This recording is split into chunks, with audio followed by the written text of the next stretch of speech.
Hay una palabra, quiero empezar con esta cita, este, esto que el Espíritu Santo me invitó a compartirles hoy. Está en Amós 8:11. Si me pueden acompañar ahí, Amós 8:11. ¿Listos? Sí existe, ¿eh? Sí existe en la Biblia Amós. Dice: He aquí, vienen días, dice el Señor, en los cuales enviaré hambre a la tierra, no hambre de pan, ni sed de agua, sino de oír la palabra de Jehová. Fíjate qué hermoso. Cuando yo estaba leyendo esta cita, te voy a ser bien sincero, aunque ya había pasado por ahí, nunca le había puesto atención. Y me doy cuenta de algo. Dios envía hambre a la tierra. No es el diablo. No es el diablo el que tiene en hambruna. Y fíjate qué hambre. No hambre de pan ni sed de agua, sino hambre de oír la palabra de Dios. Esta hambre que el Señor envió a la tierra, porque dice, vienen días, el profeta hablaba de un tiempo futuro. ¿Y cuál es este tiempo? Es es hoy. Esta hambre que envió a la tierra Dios no es para hacernos sufrir. ¿Por qué? Porque Él nos dio hambre, pero también nos dio el alimento. Cuando alguien no tiene hambre, no come. Pero cuando alguien tiene hambre, come. Él envió hambre a la tierra, pero también envió el pan de vida a la tierra, para que pudiéramos comer de ese pan de vida. Esta hambre no es material, no es física, es un hambre del alma. Es un hambre en el interior del hombre que clama. David no decía, un abismo llama a otro abismo, ¿sí? ¿Qué estaba hablando? Hay una necesidad profunda de conocerle. Y tú y yo le estamos conociendo hoy. Amén. Quiero preguntarte, ¿cómo se pone alguien cuando tiene hambre?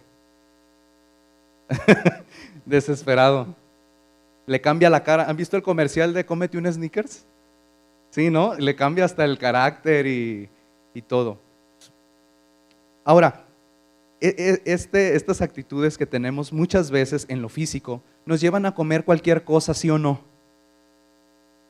Tienes hambre y sabes que allá en la casa está el guisadito que te hizo tu señora, tu esposa, pero está la tienda ahí al lado que dices, bueno, mientras unas papas y una Pepsi y una Cocona. Borren eso porque no estoy dando publicidad, perdón, pero y ya, ¿qué sucede? Ya nos saciamos, pero con lo que nos saciamos, ¿era con lo que teníamos que ser saciados? No. Muchas veces corremos porque tenemos hambre, pero corremos y comemos de emociones, comemos de sentimientos o de filosofías. ¿Y qué sucede cuando nos llenamos de eso? Posiblemente ya no tengas hambre, pero el Señor hoy te dice, yo envío hambre a tu vida, pero para que comas y comamos el verdadero alimento, ¿sí? ¿Por qué? Porque el verdadero alimento, cuando tú lo comes, produce algo en ti. ¿Qué produce? Paz. Cuando tú comes bien, ¿qué produce en tu cuerpo? Energía, fuerza, vitalidad, porque para eso fue diseñado tu cuerpo. ¿Para qué fue diseñado a nuestra alma y nuestro espíritu? Para cosas poderosas necesitas ese mismo alimento. Por eso vemos que los discípulos, cuando el Espíritu Santo baja en el día de Pentecostés y entra en ellos, ellos comienzan a vivir una vida diferente. Ya no era una vida basada en el temor. ¿Se acuerdan que cantamos hace un momento? Ya no soy esclavo del temor. Ellos ya no eran esclavos del temor. Antes sí, aunque Jesús estuviera con ellos, ellos vivían en temor. Y lo vimos cuando fue crucificado y cuando lo aprendieron. Ellos vivían en un temor constante. Pero en el momento que Jesús envió el Espíritu Santo en ellos, ellos ya no vivieron en temor. Al contrario, ellos daban su vida y antes se escondían. Ve la diferencia de que el Espíritu del Señor viva en tu interior. Y ellos todo lo que pensaban, todos los análisis, las conclusiones que tenían, era en base a la obra consumada de Jesús y a lo que Jesús les enseñó, ¿sí? Ellos ya no podían ignorar el propósito eterno. Ya se les había mostrado, ya se les había revelado. Tú no puedes ignorar que 2 más 2 son 4, porque ya lo sabes.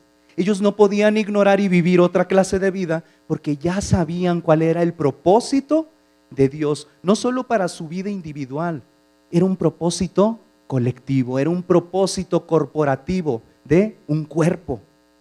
Y es donde tú y yo hemos sido incluidos en este propósito.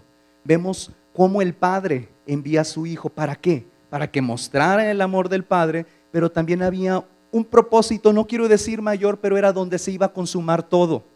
Y era la cruz, era la resurrección. Lo que tú ves en las películas no es nada a lo que sucedió con Jesús. ¿Quieres ver sin censura o leer sin censura lo que pasó con Jesús? Lee Isaías. En el libro de Isaías describe qué sucedió con Jesús, en la palabra encarnada que era Jesús. A él no lo torturaron, a él lo desfiguraron. Él se convirtió en una sola llaga. Él ya no se reconocía su rostro, su cuerpo.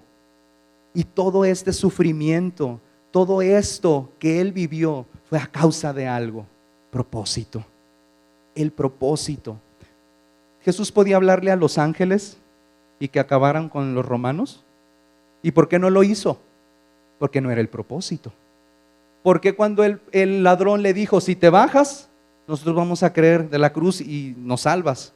Mucha gente le decía a Jesús, bájate de esa cruz y nosotros vamos a creer que tú eres el Hijo de Dios. Tentadora oferta, ¿no? Porque a eso venía, para que creyeran en él. Pero él sabía el propósito. Por eso dice en el libro de Isaías que él enmudeció. Él cerró su boca para que no salieran palabras de él. ¿Por qué? Porque conocía el propósito. ¿Te das cuenta lo importante que es conocer el propósito? Tú y yo lo estamos conociendo día a día. Él gestionó sus palabras, gestionó sus emociones porque conocía el propósito eterno. ¿Y cuál era ese propósito? Morir para darnos su vida y ser participantes de esa vida. Una vida que va más allá de esta vida. Dice en el libro de Salmos que este es el Señor quien nos lleva más allá aún de la muerte. Luego lo buscas, es un versículo importante y yo me acuerdo mucho de este versículo porque se dio cuando aquí nuestro pastor Francisco había fallecido, se había partido a la presencia del Señor, y este versículo yo me acuerdo y aparecía ahí porque este es nuestro Dios, aquel que nos lleva más allá de la muerte. Ese es nuestro Dios, nos lleva más allá de este tiempo, de esta temporalidad. Y esto es hermoso cuando una palabra entra en tu corazón y se queda ahí y no se olvida nunca. Así pasa el tiempo, pasan cosas, se queda grabado. ¿A cuántos se le han quedado grabadas cosas en su mente? Que pasan los años y ahí las tienes. Qué bueno fuera que esas cosas fueran más cosas de las que Dios nos habla que cosas que nosotros concluimos erróneamente, ¿verdad? Y eso es lo que estamos haciendo ahora. Este es nuestro gran desafío. Entender el propósito, porque el propósito lo explica todo. Si tú sabes el propósito, ¿tú has entendido cuál es el destino? Salmos 48, 14. ¿Me lo pueden poner, porfis, allá arriba en Salmos 48, 14? En lo que porque este Dios es Dios nuestro, eternamente y para siempre. Él nos guiará aún más allá de la muerte. Wow. Cuando alguien esté sufriendo porque un ser querido partió, dile, yo creo en un Dios que nos lleva más allá aún de la muerte. Y si tú crees en Él, serás salvo. Todo es momento para compartir de Él. Entonces, este es nuestro desafío, el entender el propósito de Dios. ¿Por qué? Porque entendemos esta vida que ahora nos habita y podemos decidir ahora sí conscientemente en que es mejor elegirlo a Él que elegir las cosas del mundo. ¿No dijo David, mejor es un día en la casa del Señor que 1000 años fuera de Él? Porque Él conocía a Dios, Él sabía quién era Dios. Vamos a Juan 6:35. Juan 6:35 y vamos a leer hasta el versículo 40 y voy a leer en Nueva Traducción Viviente. Dice Jesús, yo soy el pan de vida. El que viene a mí nunca volverá a tener hambre. El que cree en mí no tendrá sed jamás. Pero ustedes no han creído en mí a pesar de que me han visto. Sin embargo, los que el Padre me ha dado vendrán a mí y jamás los rechazaré. Pues he descendido del cielo para hacer la voluntad de Dios, quien me envió, para no hacer mi propia voluntad. Y la voluntad de Dios es que yo no pierda ni a uno solo de todos los que Él me dio, sino que los resucite en el día final. Pues la voluntad de mi Padre, la voluntad de mi Padre es que todos los que vean a su Hijo y crean en Él tengan vida eterna, y yo los resucitaré en el día final. Amén. Qué hermosa palabra, qué hermoso lo que Dios está hablándole ahí a estas multitudes. Ahora, Jesús enseña esto después de que Él alimentó a más de 5,000 personas. ¿Por qué es importante que recalquemos esto? Porque Él dice, yo soy el pan, quien cree en mí, quien viene a mí nunca tendrá hambre, y quien cree en mí nunca tendrá sed. Y no dijimos que Él no envió hambre de pan ni de agua, o sea, no era hambre de pan ni de sed. ¿Te fijas que aquí cómo está confirmando que este alimento es el verdadero? Le está diciendo, quien venga a mí nunca tendrá hambre y quien cree en mí nunca tendrá sed. Pero cómo Jesús les está diciendo esto y dice, pero ustedes aunque me han visto, no han creído. ¿Por qué? Porque cuando Jesús alimenta a los 5,000, la gente comienza a buscar a Jesús. Y Jesús les dice, si no entendemos el propósito y vemos lo natural, podemos decir, qué padre ministerio de Jesús, porque mira, se llena ese lugar.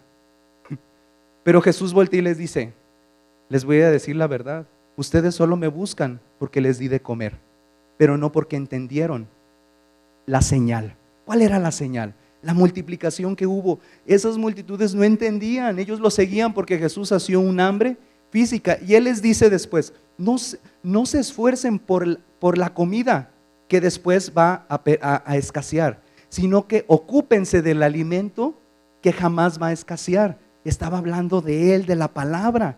Entonces, hay una parte bien interesante, después lo leen en su casa, pero leen todo ese capítulo, el 6, porque después de que Jesús los alimenta, Jesús cruza. El mar es cuando lo cruza caminando y los discípulos y Pedro camina sobre el agua. La gente dice, Jesús no está aquí, cruzan el mar en barcos. Jesús, ¿cuándo llegaste acá? Y es cuando Jesús les dice, ustedes nada más me están siguiendo porque les sacié su hambre. Y fíjate, ya habían visto ese milagro y esta gente le dice, bueno, danos otra señal para creer en ti. Después de que vieron lo que sucedió, seguían pidiendo señales. Y yo quiero decirte esto, y esto va a sonar un poco fuerte porque a mí me ofendió un poco en cosas, en cuestiones. ¿Por qué? Porque muchos vivimos así o vivíamos así, expectantes de milagros y señales. Y cada reunión esperábamos una señal. Ay, algo que nos asombre. Y si no pasaba nada, me iba desanimado a veces, ¿sí? ¿Por qué? Porque no sucedió algo. Y yo sé que aquí en este lugar, en esta casa, nos han enseñado que eso no es lo importante. Lo importante no son las señales, porque la señal eres tú. Los milagros externos no son el propósito. ¿Cuál es el propósito? Que el Hijo sea dado a conocer y sea impartido. Entonces, quien realmente sabe que es hijo de Dios, ¿y cuántos aquí saben que son hijos de Dios? No andan persiguiendo milagros, sino que son el milagro. No andan persiguiendo señales, sino que han entendido que ellos son la señal. ¿De qué? De que hay un Dios vivo. ¿Cambió tu vida? ¿Transformó tu vida? Esa es la señal. ¿Transformó tu manera de pensar? Esa es la señal. Vivías en depresión y ahora vives en un gozo que no puedes parar y te alegras y en medio de la dificultad aún hay un gozo. Aunque llores, aunque haya un momento de dolor, sabes que hay gozo, un gozo eterno. Esa es la señal. Juan 6, vamos a leer del 1 al 13. Ay, miren, sí lo vamos a alcanzar a leer. Juan 6 del 1 al 13. Lo voy a leer en palabra de Dios para todos. Dice, después de esto, Jesús cruzó el lago de Galilea al lago Tiberias. Mucha gente lo seguía porque veía las señales milagrosas que hacía al sanar a los enfermos. Jesús subió a la colina y se sentó ahí con sus seguidores. Ya estaba cerca la fiesta de la Pascua judía. Cuando Jesús miró alrededor, vio a la gran multitud que se le acercaba y le dijo a Felipe, ¿dónde podemos comprar suficiente pan para que toda esta gente pueda comer? Jesús le dijo esto para ponerlo a prueba, pues ya sabía lo que iba a hacer. Felipe le respondió, todos tendríamos que trabajar durante un mes para poder comprar suficiente pan para que cada uno coma, aunque sea un poquito. Andrés, otro seguidor que era hermano de Simón Pedro, le dijo, aquí hay un muchacho que tiene 5 panes de cebada y 2 pescados, pero no es suficiente para tanta gente. Jesús les dijo, hagan que toda la gente se siente. Era un prado amplio y se pudieron sentar los 5,000 hombres que había. Entonces Jesús tomó los panes y fíjate aquí, y después de dar gracias a Dios, se los dio a los que estaban allí. No quiero que olvides esto. Asimismo repartió el pescado. Todos comieron lo que quisieron. Cuando quedaron satisfechos, Jesús les dijo a sus seguidores, recojan los pedazos que sobraron para no desperdiciar nada. Los seguidores los recogieron hasta llenar 12 canastas con lo que a los que habían comido les sobró de los 5 panes de cebada. Qué hermoso, ¿no? Pero aquí hoy nos vamos a centrar en esto. ¿Qué fue lo que había que le dieron a Jesús? 5 panes y 2 peces. Era lo que los discípulos vieron, pero ellos mismos dijeron, esto no es suficiente. Fíjate lo que ellos pensaban. Señor, aquí hay esto, pero no es suficiente. Y muchas veces, familia, esta actitud de pensar que no es suficiente, vivimos inconscientemente con esta mentalidad. Y no hablo de cosas de comida física, sino que ¿cuántos disfrutan escuchar la palabra de Dios? ¿Cuántos disfrutan alabar al Señor y cantar? Mi tesoro está en Jesús. Y cantamos y, ay no, me gozo y me quiebro y me alegra. Pero salgo de aquí y a veces veo la misma realidad en mi casa. Salgo de aquí y veo el mismo carácter de hace 10 años. Estoy en mi trabajo y veo lo mismo, pero me gozo en la palabra y disfruto leerla, disfruto cantar. Genuinamente hemos recibido el pan, pero nos quedamos como los discípulos. Ay, Señor, pues son solamente 5 panes y 2 peces, ¿qué vamos a hacer con esto? Pero eso es suficiente. Y hoy nos vamos a dar cuenta de esto. ¿Por qué? Porque solo se ha tratado de que te quedes tú con Cristo adentro. ¿Solo se trata de eso? No, sino de qué? De que se multiplique, se comparta. Se trata de que esos 5 panes y 2 peces no te los, lo voy a decir así, no te los jambes tú, sino que eso se va a multiplicar. Amén. ¿Cuántos creen esto? Mateo 14, 19 en palabra de Dios para todos dice, Mateo 14, 19. Y mandó a la gente que se sentaran en el pasto, tomó los 5 panes y los 2 pescados, miró al cielo y dio gracias a Dios. Miró al cielo y dio gracias a Dios. Fíjate bien esto. Después partió el pan y les dio los pedazos de pan a sus seguidores y ellos los repartieron. Esta expresión que dice, y miró al cielo, es lo mismo que sucedió miles de años atrás cuando Dios le habla a Abraham. Cuando Jesús dice, y Jesús miró al cielo, esto fue lo mismo que sucedió cuando Abraham estaba en su tienda y Dios le dijo, sal de tu tienda y mira al cielo. ¿Qué miró Abraham? Propósito, lo consumado, los hijos e hijas que hoy estamos aquí, los que están en todo el mundo, él vio lo completo. Entonces, cuando Jesús ve al cielo, por eso él después de ver al cielo da gracias, porque dio gracias. ¿Por qué? Porque vio lo que el Padre Jesús ya sabía lo que iba a suceder. Pero nada de lo que está plasmado aquí es casualidad. Ay, mira, se parece a lo que hizo Abraham. No, tiene un significado. Jesús al ver al cielo dio gracias. Pero, Señor, pero son 5 panes y 2 peces. ¿Y qué importa? Porque eso no nos va a limitar. No te va a limitar solo un momento de adoración. No te va a limitar solamente un versículo que estás leyendo. No, eso es suficiente. Si tú das gracias a Dios porque estás entendiendo esto, eso no se va a quedar en ti, se va a morir en ti, sino que se va a multiplicar. Porque eso fue lo que sucedió cuando Jesús vio al cielo. Jesús ve el pan y ve la necesidad del hombre por el alimento. Pero cuando ve el cielo, ve la llenura del Padre. Por eso Él da gracias. Y la pregunta que yo te quiero hacer hoy es, ¿qué vas a ver? ¿Los panes o lo consumado? Lo eterno, lo que Él ya dijo que eres. ¿Quién dice el Señor que yo soy? Su hija. ¿Qué más? Amado. ¿Qué más? Bendecido, perdonado, justificado, santificado. Sanado.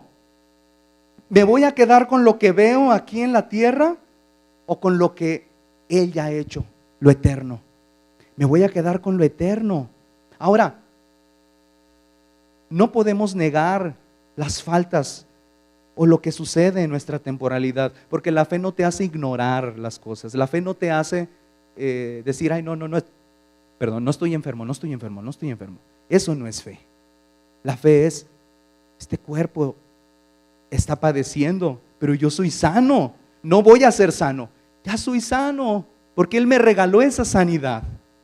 Y lo creo, y lo hablo, y le doy gracias. Por eso, familia, gracias en todo tiempo. Porque la gratitud, fíjate bien, la gratitud no es un método. En muchos lados nos enseñan a dar gracias por todo, pero como un método, para que te vaya bien. La gratitud no es un método, la gratitud es una respuesta. La gratitud es fe, porque tú agradeces cuando has recibido, y hemos recibido todo de nuestro Padre. En la mañana, cuando estábamos orando, comentábamos, darle gracias a Dios, pero no por lo que vemos, porque a veces es, Señor, gracias por este nuevo día, Señor, gracias por mi familia, Señor, gracias por el trabajo, Señor, gracias por la comida. Está bien, pero eso lo ves. Dale gracias a Dios por lo que no ves, pero que ya has recibido. Porque aunque no lo veas, y cuando das gracias, eso se multiplica y se reparte. Gracias, Señor, por la paciencia, porque aunque no vea paciencia, tú ya me has dado la paciencia. Y cuando yo agradezco al Señor, no como método, sino como una respuesta de fe, esa paciencia se manifiesta. Pero no eventual, sino permanente. Gracias, Señor, por tu paz, porque ya me la diste. ¿Por qué? Porque Dios no nos va a dar nada, ya nos dio todo. ¿Sí entendemos esto? Y cuando pensamos en todo, debemos de cambiar, desaprender, que cuando hablamos de todo, a veces lo enfocamos con lo que conocemos visible. No, cuando habla de todo, habla de su todo. ¿Y qué es su todo? Cristo. Él nos dio todo, o sea, nos dio Cristo. No fueron hechas todas las cosas por medio de Él y para Él. En Cristo no dice esto Colosenses, que todo fue hecho por medio de Él y para Él. Nosotros recibimos una verdad eterna. Di conmigo, verdad eterna. Llenura, paciencia, amor. Necesitas intercambiar cuando ves escasez. Y no es, te digo, no es un método, no es una fórmula, es una respuesta de fe. Si veo escasez, no es que, ay, Asael me dijo que tengo que agradecer, pues para que se vea la abundancia. No es que te lo digas a él, no es que te lo digan los pastores, es que lo estás viendo en la palabra. La fe es la certeza de lo que se espera, la convicción de lo que no se ve. Entonces, no recibimos escasez, recibimos llenura. Dios no nos dio impaciencia, nos dio paciencia. Entonces le damos gracias a Dios, no por lo que ven nuestros ojos naturales, sino porque vemos el diseño del cielo. vemos el propósito, esa es nuestra realidad. Y agárrate, porque cuando entiendes esto, ¿qué vas a ver? Multiplicación. Multiplicación. Amén. Gloria a Dios. Entonces, vemos la escena que Jesús va, la multiplicación de los panes, de los peces, pero hay algo previo a la multiplicación. ¿Y qué es? Después de dar gracias, lo parte. Eso no se podía multiplicar si no hay partimiento. Fíjate, estos puntitos son muy interesantes. ¿Por qué? Porque la multiplicación no sucedió hasta que Jesús agradece, lo parte y se lo da ¿a quién? A sus discípulos.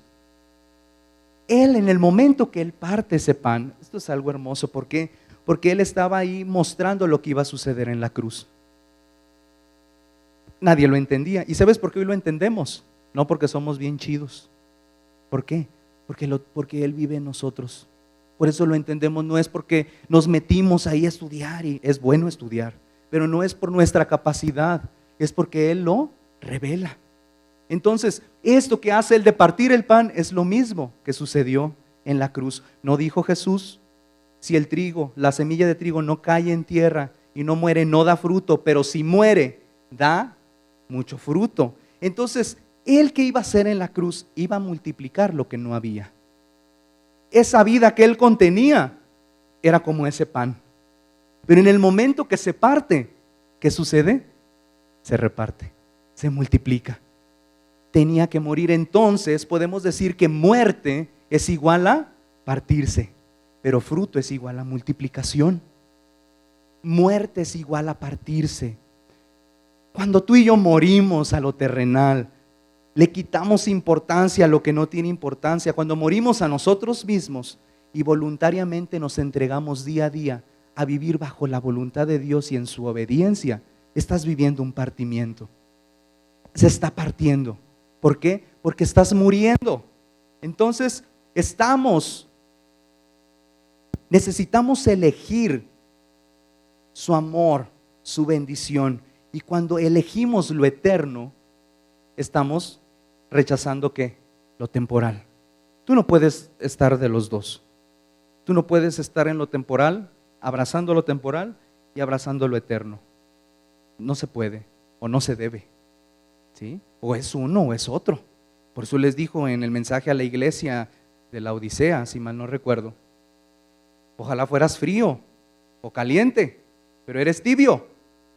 Híjole, abrazas lo terrenal, abrazas lo celestial y hay una tibieza. Porque cuando mezclas caliente con frío, ¿qué hay? Tibieza. ¿Y qué dice después? Por cuanto yo te vomitaré de mi boca. Es abominable que podamos o que querramos participar, y lo dice en Corintios, no puedes participar de la mesa de los demonios y de la mesa de Dios. Fuerte, ¿verdad? Pero Dios nos lleva a que nos demos cuenta de esto, porque ¿sabes algo? El enemigo quiere algo, ya fue derrotado. ¿Cuántos creen que él ya fue derrotado? Pero eso no quiere decir que haya sido borrado de la faz de la tierra. Él fue vencido, pero él no ha sido eliminado. Él sigue metiendo cizaña, engaño, ¿sí? Y no quiero que pienses en el de cuernos no, el diablo no tiene esa apariencia. El enemigo, ¿sí? ¿Qué quiere el enemigo? ¿Qué quiere el adversario? Que te comas el pan, que te lo comas. Él quiere que te lo comas, pero que no haya un partimiento. Él quiere que te quedes con todo eso dentro, ¿sí? Él quiere que estés regordete. ¿Pero de qué? De todo eso que te estás comiendo. Ay, mira, aprendí. Ay, mira. Ay, Dios dice que, aquí dice que perdone. No, pero no, me como eso y vivo una vida sin perdón. ¿Para qué muestro a Cristo si ni siquiera van a creer? Cuando pensamos así, ¿qué está sucediendo? Te estás comiendo el pan y no lo estás compartiendo. ¿Para qué cedo? ¿Sí? ¿Para qué cedes? Tú tienes la razón. ¿No has escuchado esa voz en el oído? ¿Para qué cedes si tú tienes la razón? Te estás comiendo el pan. ¿Para qué perdonas si toda la gente de todas maneras te vuelven a lastimar? Entonces, no podemos comernos el pan. Tenemos que antes de comerlo tienes que partirlo. Él quiere, fíjate, así como a Él no le molesta que estemos así, al enemigo. A Él no le molesta que estés ahí sentadito, que estés anotando. A Él no le molesta eso. ¿A Él qué le molesta? O a Él cuando se da cuenta que, ¿cuándo qué? Cuando ese pan se empieza a partir. Porque el partimiento es señal de que ya diste gracias. Él quiere que te quedes con todo. ¿Por qué? Porque Él sabe que cuando se parte viene la multiplicación. Él viene la multiplicación de la vida de Cristo en ti, en ti, en ti, en ti. Y Él es lo que Él no quiere. ¿Sí? Él no solamente no quiere que no te congregues. Él no quiere que salgas diferente. Porque a Él no le molesta que te congregues. ¿Por qué? Pues de todas maneras a veces sale igual el compadre. No, Él cuando tiembla y dice, no, ya no tengo poder en esta persona, cuando partimos el pan, cuando morimos, acuérdate que es partimiento, cuando morimos a nosotros mismos. Entonces, donde no había paciencia, empieza a haber paciencia. Donde no había gozo, empieza a manifestarse el gozo. Donde no había paz, pues empieza a mostrar la paz del cielo. ¿Por qué? Porque la gratitud nos lleva a una construcción.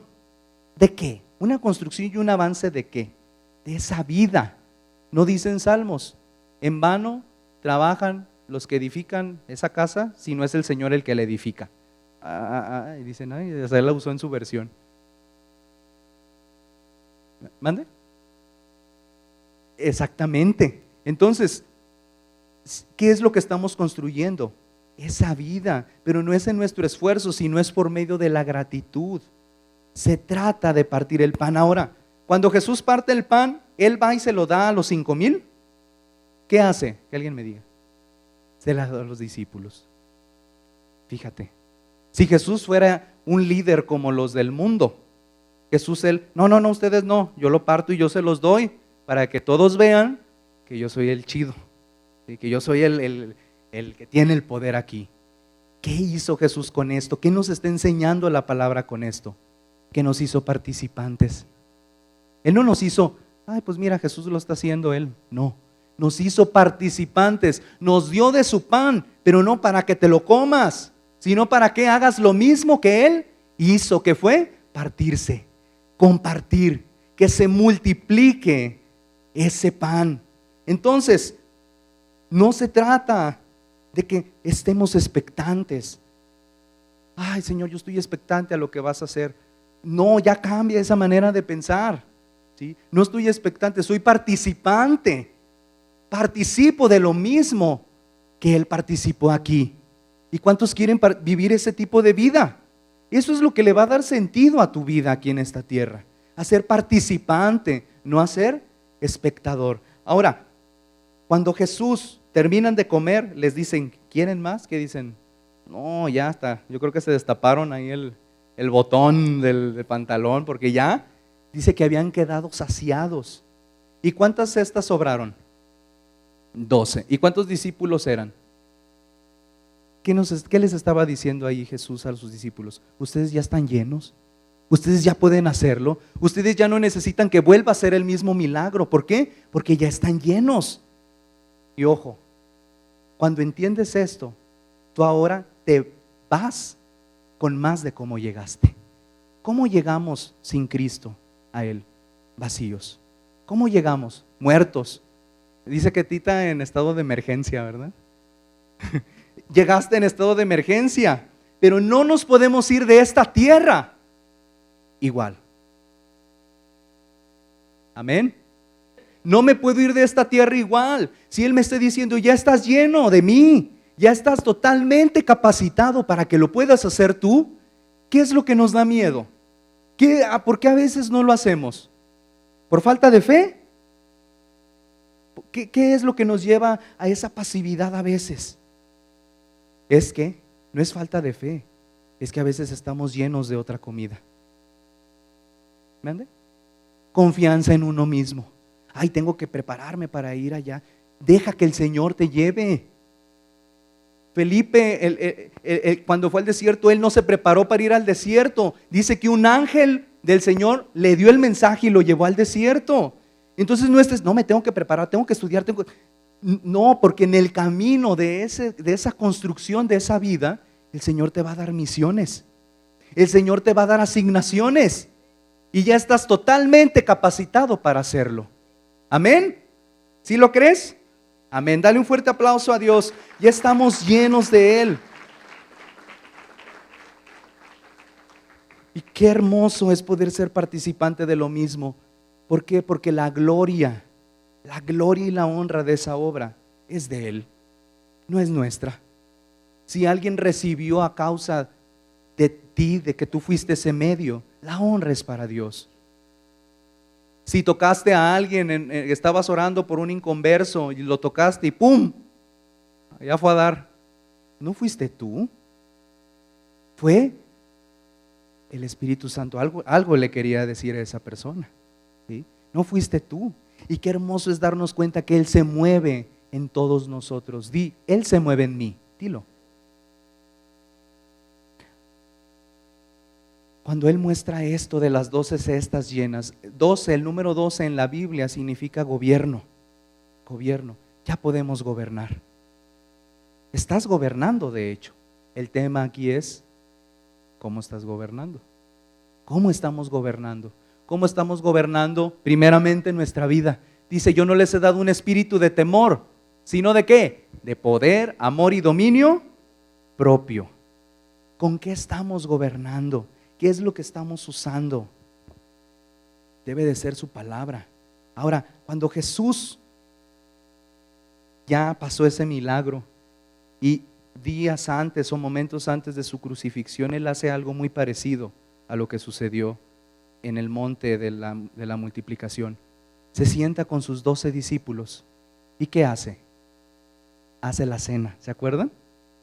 ¿Sí? La última cena, la cena del Señor, y Él tiene pan y vino. Entonces, cuando Él está hablando con sus discípulos, Él les dice, les conviene que yo me vaya. ¿Y cómo responden? No, Jesús, ¿por qué te vas? Pedro no dice que no te acontezca eso que estás diciendo. No dijo eso porque Él dijo, yo voy a la cruz. Que no te acontezca eso. ¿Y qué le dijo Jesús? Apártate de mí, Satanás, porque me eres piedra de tropiezo. Fíjate lo delicado que es no conocer el propósito. Porque aunque parece algo bueno, estoy manifestándole amor a esta persona. Si no conoces el propósito, posiblemente estás entorpeciendo el propósito. ¿Sí? Es que amor es que esté aquí con esta persona. Aquí no la suelto y no la dejo y no, y no estoy hablando de matrimonio, porque de ahí no te puedes ya escapar. Ahí ya, ahí no diga, mira, ya me están diciendo que no, que ese amor no, ahí no, ahí ya te aguantas. Ahora sí puedo hablar de eso. Ya. Sí. No, pero es un deleite esta vida. Entonces, Jesús los sienta a la mesa y Él les dice, el fruto de mi muerte es ¿qué? Es la multiplicación de mi vida en cada uno de ustedes. Y esto sucede en Hechos, cuando el Espíritu entra en ellos, los llena y hablan diferentes lenguas y vemos cómo todo ese lugar se llena y ellos salen llenos y la gente regocijada. La gente creía que estaban borrachos. ¿Qué decían? ¿Qué es esto? Ojo, fíjate bien, ¿qué decían? ¿Qué es esto?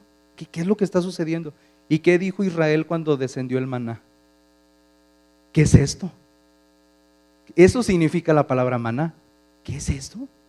Una pregunta. Y era lo mismo que había descendido en el Pentecostés. Cuando desciende el maná del cielo, dijeron, ¿qué es eso? ¿Qué es esto? Y cuando descendió el Espíritu Santo en el Pentecostés, ¿qué dijo la gente? ¿Qué es esto? Fíjate, ¿qué descendió? El maná del cielo. Es lo que hemos recibido. Y cuando ellos recibieron este Espíritu, ellos vivieron diferente. Ahora entendían, ahora sabían. En Hechos 2, 41, 42 dice eso. Hechos 2, 41, 42. ¿Por qué? Porque ellos comenzaron a seguir y a perseverar en un diseño. Fíjate bien, ya con esto quiero terminar. Ellos, al entender el propósito, ellos comenzaron a vivir un diseño. Di diseño. No te conviene que te salgas del diseño, porque ya hay un diseño. Si eres hijo de Dios, ya hay un diseño para esta vida. Ellos comienzan a vivir una vida diferente. ¿Por qué? Porque comenzaron perseveraron, o sea, caminaron y vivieron en las enseñanzas que Jesús les dio. Dice en Hechos 2, 41 y 42, así que los que recibieron su palabra fueron bautizados y se añadieron aquel día como 3,000 personas. 42 dice, y perseveraban en la doctrina de los apóstoles, en la comunión unos con otros, en el partimiento del pan y en las oraciones. Di estas tres cosas: comunión, partimiento del pan y oraciones. Ahora, estas tres cosas te quiero hacer una pregunta. ¿Esto se hace tú solito en la casa o se hace en comunidad, en cuerpo? Lo que ellos estaban haciendo, ¿lo hacían ellos solitos o lo hacían en familia? Lo hacían en familia. ¿Por qué? Porque dice que las familias se reunían en casas y hacían estas tres cosas. Tenían comunión, compartían el pan y ¿qué más? Y oraban. Qué hermoso. Estas tres cosas es lo que hace a una iglesia, la iglesia del Señor. Ahora, ay, sí, pero aquí ni me dan de comer. Este partimiento del pan, ojo, si hay comida, si hay alimento, pero no es el físico, ¿sí? Y es el mejor. Pero fíjate, estas tres cosas, ¿cómo las está marcando? Ahora, el comer, ¿qué implica? ¿Sentarte a dónde? A la mesa, ¿sí? El comer, el compartir el pan implica sentarnos a la mesa. ¿Qué hizo Jesús cuando entró al templo de Jerusalén y vio a los cambistas y a los mercaderes? ¿Qué volteó? ¿Qué volteó? Mesas. ¿Por qué? ¿Qué vio? ¿Qué estaban haciendo ahí? ¿Estaban vendiendo? ¿Y estaba mal que vendieran? No. ¿Pero qué era lo que había en el corazón de todo eso? Habían hecho de algo sagrado un negocio. Habían hecho de algo puro un intercambio de, pues dame dinero y yo te doy. Había palomas. ¿Qué representan las palomas en la escritura? La presencia de Dios. Entonces, ¿qué estaban haciendo estas personas? Estaban negociando con la presencia de Dios. Entonces llega Jesús y voltea las mesas y les dice, la casa de mi Padre es casa de oración, pero ustedes la han vuelto casa de ¿qué? De ladrones, cueva de ladrones. ¿Por qué? Porque lo que se compartía en esa mesa no era el pan, no era algo real, sino que era una falsa comunión. Estaban negociando con la presencia de Dios, y con la presencia de Dios no se puede negociar. Eso viene en Mateo 21, Mateo 21, 12 y 13. Lo voy a ir leyendo. Y él entró, y entró Jesús en el templo y echó fuera a todos los que vendían y compraban en el templo y volcó las mesas de los cambistas y las sillas de los que vendían palomas. Y les dijo, escrito está, mi casa, casa de oración será llamada, mas ustedes la han hecho cueva de ladrones. Familia, requerimos ver o necesitamos ver en qué mesas estamos sentados. ¿En dónde estamos compartiendo el pan? Ahora no hablo de lugares, hablo de una atmósfera y de un ambiente. Jesús no volcó gente, Jesús volcó mesas, ¿sí? Jesús tiró las mesas, no tiró gente. Entonces, requerimos saber en dónde, en qué ambientes o en qué conjunto, qué pláticas, qué conversaciones está habiendo en la mesa. Y no hablo de tu mesa de tu casa, sino en la comunidad, en donde tú te estás reuniendo, congregando, ¿sí? ¿Por qué? Porque se trata de partir el pan, pero de compartirlo en mesas de una genuina comunión. Jesús volcó mesas, y hay mesas en las que hemos participado o estamos participando que Jesús ya hubiera volcado. ¿Quieres hablar de esta persona? Habla, no pasa nada. ¿Quieres hacer esto? No pasa nada. ¿Qué está sucediendo en esas mesas? Te estás comiendo todo y no estás partiendo el pan. Esas son mesas de falsa comunión. Entonces pregúntate, ¿por qué? Porque Jesús tira las mesas, te dije, son ambientes. ¿qué ambientes vas a cambiar? ¿Qué conversaciones vas a cambiar cuando estés tú ahí? No se trata de destruir gente, se trata de volcar mesas. Ojo, no la mesa física, de que vayas a voltear ahí una mesa física, sino ese ambiente, cambia ese ambiente, porque el pan necesita ser partido. Hay mesas donde gobierna el orgullo, hay mesas donde gobierna el dinero, apariencia, negociaciones, visiones humanas, humanismo. En esas mesas no nos podemos sentar, y no es por ser mala onda, es porque ahí no se puede partir el pan y compartirlo, porque esas mesas son gobernadas por una falsa comunión. ¿Mande? Sí, exactamente. Entonces, familia, el hambre de escuchar la palabra de Dios solo puede ser saciada con la palabra de Dios. Pero este pan no solo nos toca comérnoslo, sino dar gracias a Dios por este alimento, mirar lo eterno. Gracias, Señor, porque esta palabra es real. Porque dice, porque Él nos ha hecho más que vencedores. Este pan, esta palabra, no me la como yo nada más, sino que te doy gracias por esta palabra, Señor. Y cuando doy gracias, comienzo a repartir, comienzo a compartir, a multiplicarnos, a distinguir esas mesas en donde nos sentamos. David dijo, aderezas mesa delante de mí y en presencia de ¿quién? Dios no te aleja a los angustiadores, al contrario, adereza una mesa, te hace sentar y ellos están enfrente de esa mesa. Ahora, ¿qué son los angustiadores? Son aquellos que te recuerdan quién eras tú antes de Cristo. Ay, tú que andas compartiendo si eres bien gritón. Ay, tú que andas diciendo eso si tú eres, o sea, ya ni eres así. Y no tienes que demostrarle nada a la gente, pero esos son los angustiadores, también pensamientos. Eso mismo que no has desechado. Ay, ¿cómo voy a compartir si ya me vieron que me enojé? ¿Quién de aquí no se ha enojado? A ver, Jessy, ¿sí es cierto? ¿Verdad?